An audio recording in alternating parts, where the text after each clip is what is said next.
안녕하세요. 8월 17일 월요일 헌치빌 굿뉴스입니다.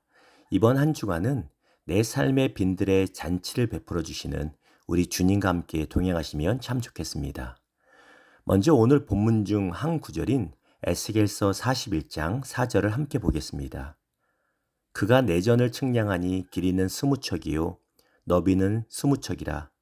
그가 내게 이르되 이는 지성소니라 하고, 우리 성도님들 가정을 방문하다 보면요, 간혹 건축 단계에서부터 직접 관여해서 집을 지으신 분들이 계십니다. 그분들의 이야기를 들어보면 각 방의 모양과 구조에 분명한 이유가 있고 목적이 있다는 것을 보게 됩니다. 그런데 우리 신앙의 모습도 동일합니다. 오늘 본문인 에스겔서 41장은요, 40장부터 시작된 하나님께서 허락하실 새로운 성전에 관한 말씀의 연속이고요, 하나님께서 회복시키실 새로운 성전 내부의 구조와 치수를 자세히 보여주고 있습니다. 사실 본문을 읽어보면 계속해서 각 공간의 크기와 길이를 말하기 때문에 쉽게 이해하기 어려운 것이 사실입니다.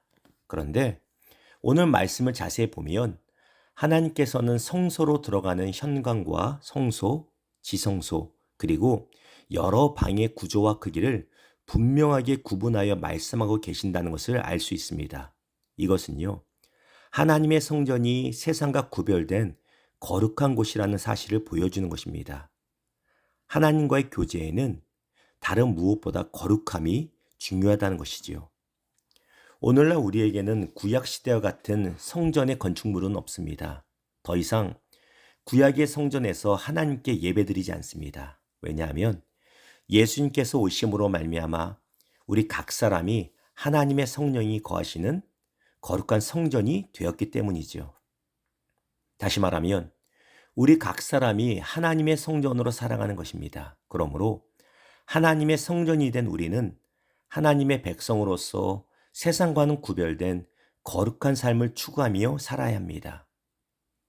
오늘 본문에서 한 가지 더 흥미로운 특징을 보게 되는데요. 바로 성소의 현관에서 성소를 지나 가장 거룩한 장소인 지성소로 나아갈수록 그 입구의 폭이 점점 좁아진다는 것입니다. 이것을 우리의 신앙에 적용해 본다면 어떻게 볼 수 있을까요? 하나님께 더 깊이 가까이 나아갈수록 더욱 깊은 거룩함이 요구된다는 것입니다.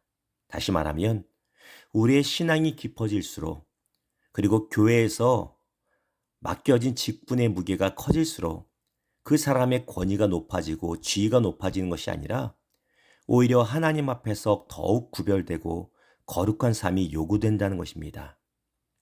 교육자들 사이에서는요, 종종 이렇게 말합니다.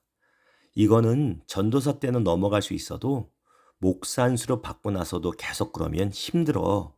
이런 이야기를 하고 합니다. 이 말은 목사가 더 높은 사람이라는 의미가 결코 아닙니다. 오히려 그만큼 하나님 앞에서 더욱 구별되고 책임 있는 삶, 거룩한 삶이 요구된다는 의미입니다. 성도님들도 마찬가지지요.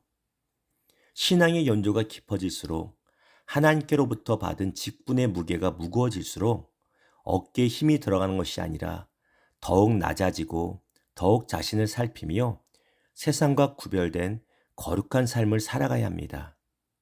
하지만 이런 거룩함은 단지 부담이나 무거운 짐으로 주어지는 것이 아닙니다. 오히려 하나님과 더 깊은 교제를 누릴 수 있게 하는 은혜의 통로인 것입니다. 우리는 새로운 삶 5과의 암송 구절인 베드로전서 1장 16절을 통해서 구원받은 성도가 어떤 삶을 살아야 하는지 명확하게 배웠습니다. 기록되었을 때 내가 거룩하니 너희도 거룩할지어다. 기억나시죠? 사랑하는 여러분, 오늘 하루도 내가 하나님의 성전임을 기억하십시오. 그리고 하나님께 더 가까이 나아갈 수 있도록 더욱 낮아지고 더욱 자신을 돌아보며 더욱 구별되고 거룩한 삶을 살아가시기를 축복합니다. 기도합니다. 하나님 감사합니다. 우리 각 사람을 하나님의 성령이 거하시는 하나님의 거룩한 성전으로 구별하여 주심을 감사합니다. 하나님의 성령을 근심하게 하는 우리의 모습 되지 않게 하여 주시고 하나님의 성령이 거하시는 거룩한 예배 처소가 되도록 거룩함을 추구하며 구별된 삶을 살기를 소망합니다. 성령님 도와주시고 예수의 보혈로 정결하게 하여 주시옵소서. 감사합니다. 예수님의 이름으로 축복하며 기도합니다. 아멘.